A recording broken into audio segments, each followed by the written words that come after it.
This is an overview of the Yealink T54W voice over IP telephone on the Phoneware cloud-based telecom network. First of all, on the very top of the phone here, we have a status light that will flash when you have voicemail messages and will light steady when the phone is in use on a call.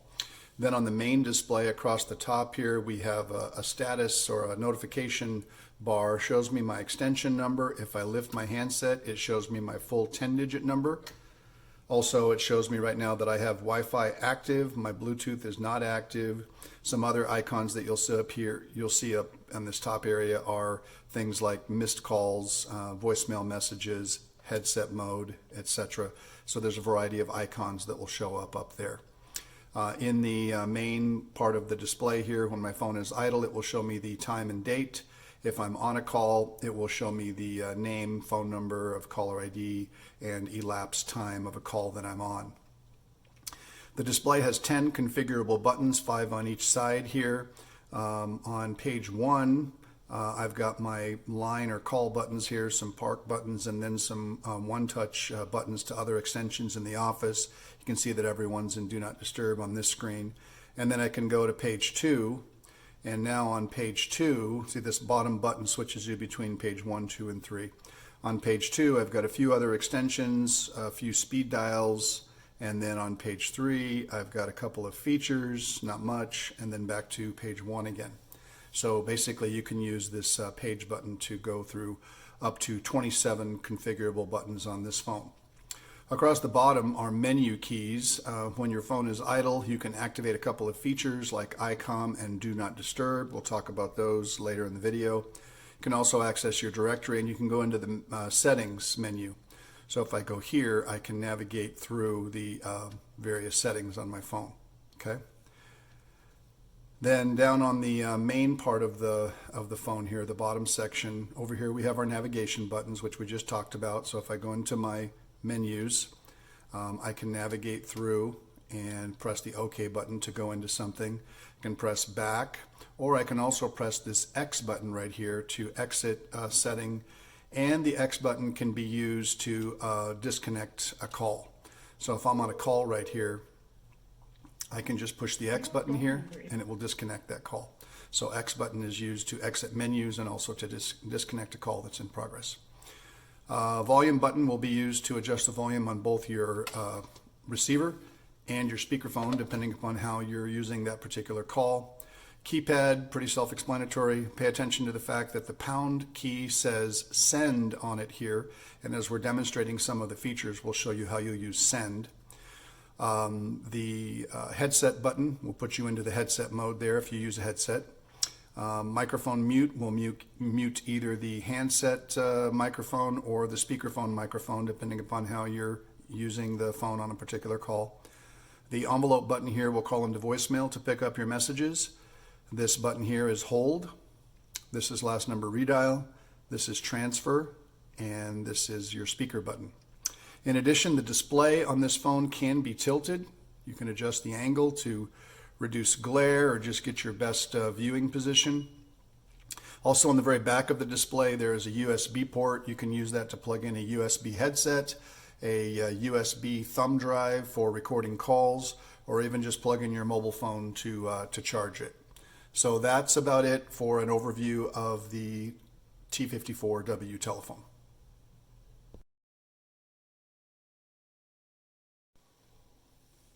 We're now going to demonstrate and discuss some of the features on the Yealink T54W telephone.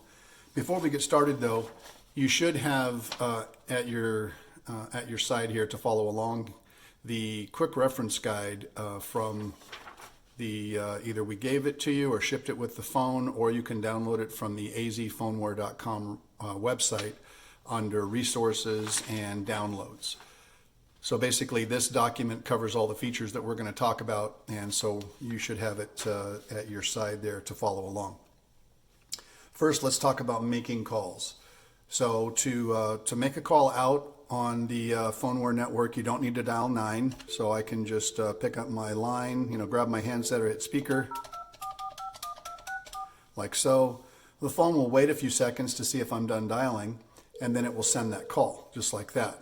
Now, if I don't want to wait a few seconds, I can use send, like that, and I can send that call instantly. So that's one handy use of the send function. The other thing too is sometimes if you go off hook and you start to make a call like this,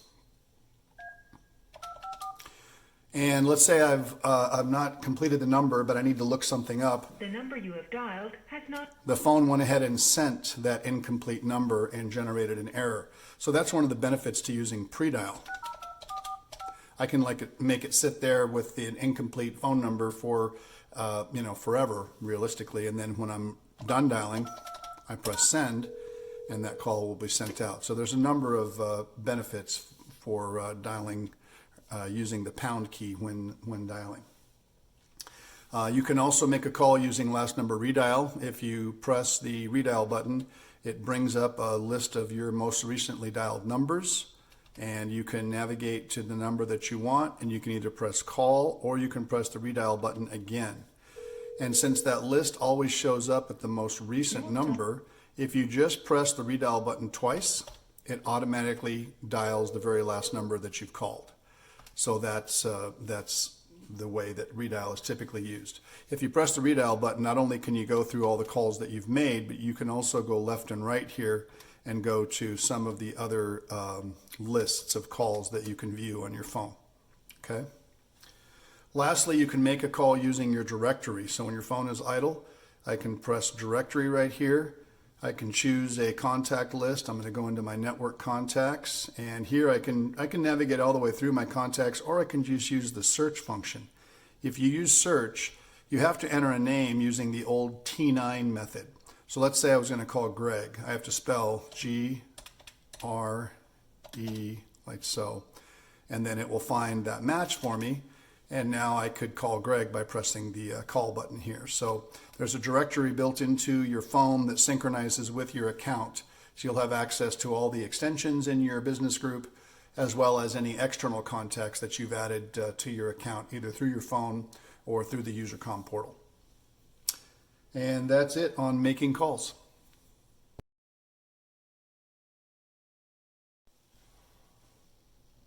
We're going to cover extension to extension calling and ICOM or Intercom on the Yealink T54W phone.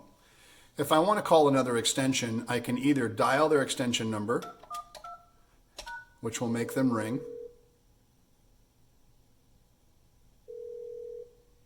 Hello? Hey, just testing, thanks.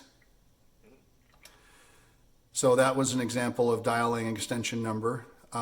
Or if I want to come straight through their speaker, I can press ICOM and dial their extension number. And now I've come right through his speaker. Are you there? Hello? Hello, okay, goodbye. So when I use ICOM and dial the extension, he gets an announcement on his speaker, and I come right through his speakerphone. So that's what the ICOM function does. If you use the one-touch extension button to call someone, if you just touch the button from a completely idle position like this, that's going to perform an ICOM function. Hey, Mark. Hello? Hey, okay, thanks. So that is when you just touch someone's extension from an idle state, that will perform an ICOM. Now, if I pick up my handset and push that button, or if I press speaker and push that button, it's going to ring him. So that's not ICOM. So if you want to perform one button ICOM, thanks, man. If you want to perform a one button ICOM, you basically just push the button from a completely idle state like this. And so that's an ICOM to Mark's extension. Thanks, buddy. So that's how inter-office extension to extension calling works.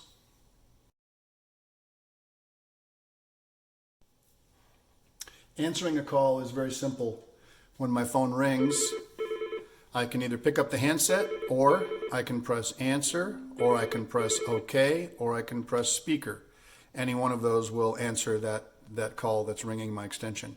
If I'm on a headset, I can either press OK, or if I wasn't in headset mode, pressing the headset button will actually answer that call on my headset. But if I'm already in headset mode, I can either press the answer button that showed up here or the OK button. So answering a call is very easy.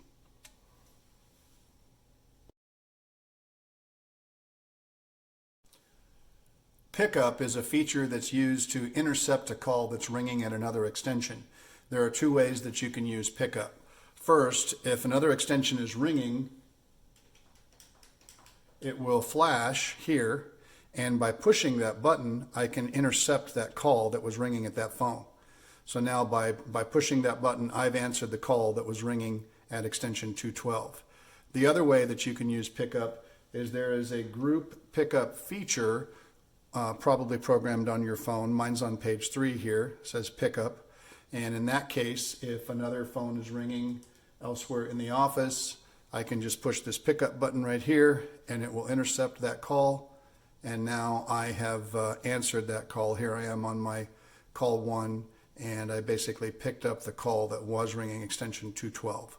So pickup is very easy to use.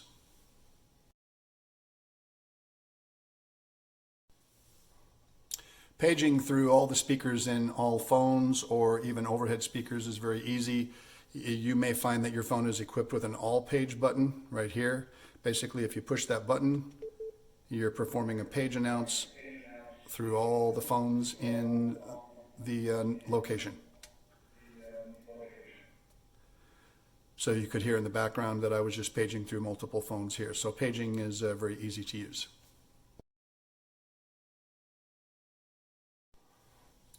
We're now going to talk about hold and park.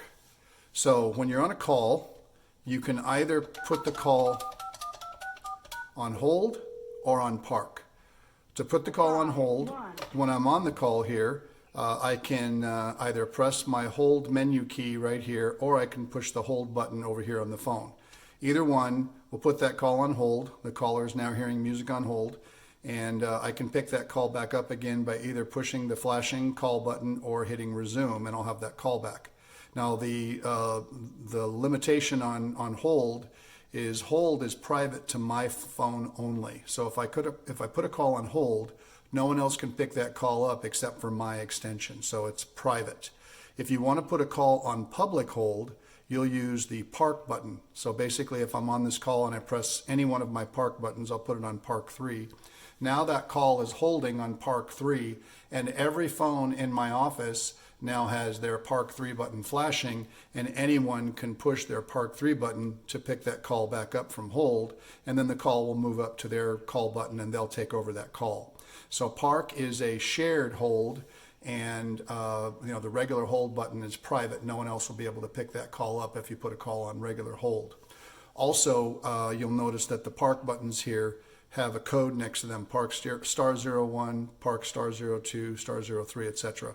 Those are also the access codes. So if I have a call, if I've put a call on park 1 and I need to pick that call up from a phone that doesn't have park buttons, for example, maybe a cordless phone or a conference room speakerphone which doesn't have all of these buttons on it, you can actually pick that call up just by dialing *01, *02, etc., just by dialing the code. So that is how park and hold work.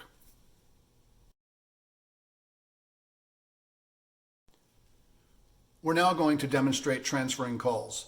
There's a few different ways to transfer calls on the Yealink T54W phone and on all Phoneware extensions. So first, the two types of transfers that we're going to talk about are supervised transfers and blind transfers. The difference between a supervised transfer and a blind transfer is with a supervised transfer, you have an opportunity to tell the person that you're transferring the call to about the call they're about to receive, whereas a blind transfer, they just receive that call without really any warning. Their phone just rings, and when they pick up their phone, that's what they hear, is that the call that you've transferred to them. So we're going to go ahead and get a call going here. And so here's my call, and I'm going to go ahead and transfer this call through to extension 212. So the first way I'm going to do this, matter of fact, I'm going to do it on speaker so we can talk to Mark on speakerphone. So while I'm talking to this person, I first press transfer or transfer, either one of these transfer buttons. I'll push this one, I dial his extension, and I hit send. Hello? Hey, I'm transferring a call through to you. Here you go. And now to complete the transfer, I basically press transfer again. And now we're done, transfer operation complete, and Mark is on the call. And now he's going to go ahead and hang up on that. And he's going to hang up on it. Okay, there he goes. All right, now we're going to perform a blind transfer. This time, instead of making a call in, I'm going to call out to our test number. And so basically, when I transfer this call to Mark's extension, I press transfer, dial his extension, and now you notice that the transfer button says B transfer. I just blindly transferred that call to Mark's extension. He's answered it, and now he's talking on that call, and he'll drop off here in a few seconds. So that's blind transfer, basically transfer, extension, transfer. Now, you can also perform transfers using the one-touch intercom buttons here. So if I am on a call and I call that test number again, and I want to transfer this call to Mark using this button, while I'm talking here, I can just press Mark's button. Call's put on hold. Hey there, transferring a call through to you. Here you go. Now I press transfer again. And so that call was sent through to Mark, and I used his button to transfer that call just by pushing his button while I was on the call. If I want to perform a blind transfer to Mark using that button, once again, I'll get my call here. And now if I push Mark's button, and then as soon as it starts to ring, if I just hang up, that sent that call blindly through to Mark, and he's answered it, and now he's got that call. So basically, if you just hang up the call after performing a transfer using the one-touch button, that will perform a blind transfer. And that's it on transferring calls. Voicemail transfer is a feature that allows you to transfer a call directly into someone's voicemail box without ringing their phone first. So let's demonstrate. If I've got a call here, and I want to transfer this call into someone's voicemail, I've got a button right here that says VM transfer. So basically press that button, dial the person's extension, and then press OK. And now that call has been transferred directly into that person's voicemail box. So voicemail transfer is a very simple, easy feature to use.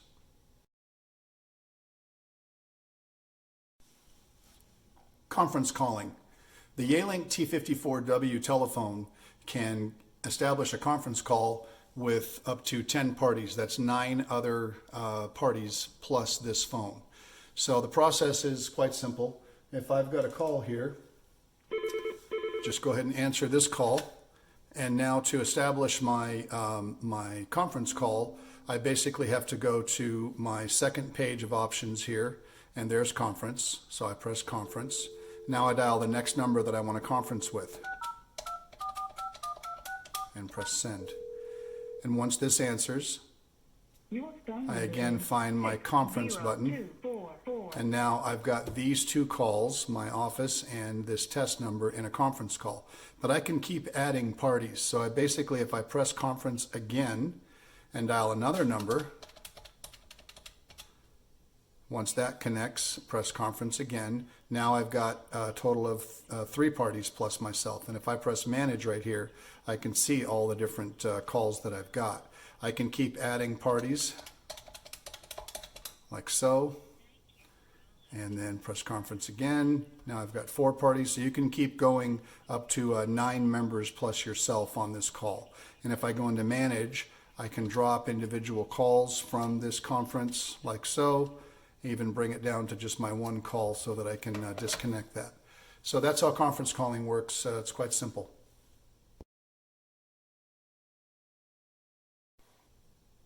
Do not disturb is quite simple and self-explanatory.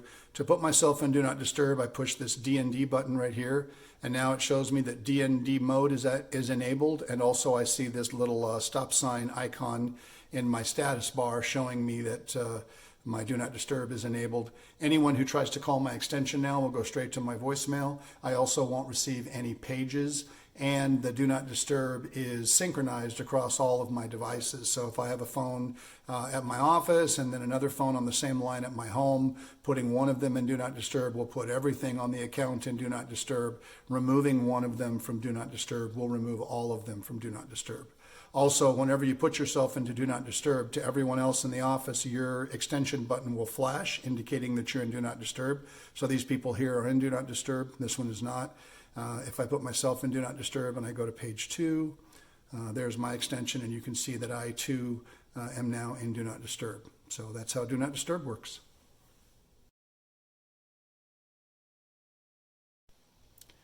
Voicemail is accessed by pushing the button with the envelope icon on it right here. Rick Waldrop. And the system will Please. prompt you to enter your PIN, and then you can access your voicemail box to listen to your messages, change your greetings, administer your voicemail, etc. On the user guide, there is a quick reference section here that's all about all the different voicemail features that you can refer to. That's handy. Also, it's very likely that you have your voicemail messages being delivered to your email. When you get that voicemail message in your email, you'll see a link where you can click on that link and it will delete the message from your phone.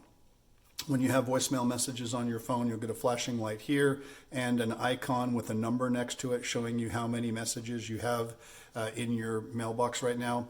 And again, if you get the message on email, you can click the link in the email to delete the message on the phone. And that's it for voicemail. User Commportal. It's not really a feature of the phone, but it does control and help you configure your phone. So on the very bottom of the user guide here, you'll see the User Commportal. That shows you how to visit the User Commportal to log in. You will log in with your phone's 10-digit number, which again, if you don't know what it is, just lift your handset and it'll show on the top there. And if you don't know your password, your default Commportal password should be listed right here on this quick reference guide that you were given. They're blank here, but we'll typically fill these out for our customers so that they've got that Commportal password on their user guide. And the Commportal allows you to access some configuration settings, call records, configure the buttons on your phone, and a lot more. So it can be very handy.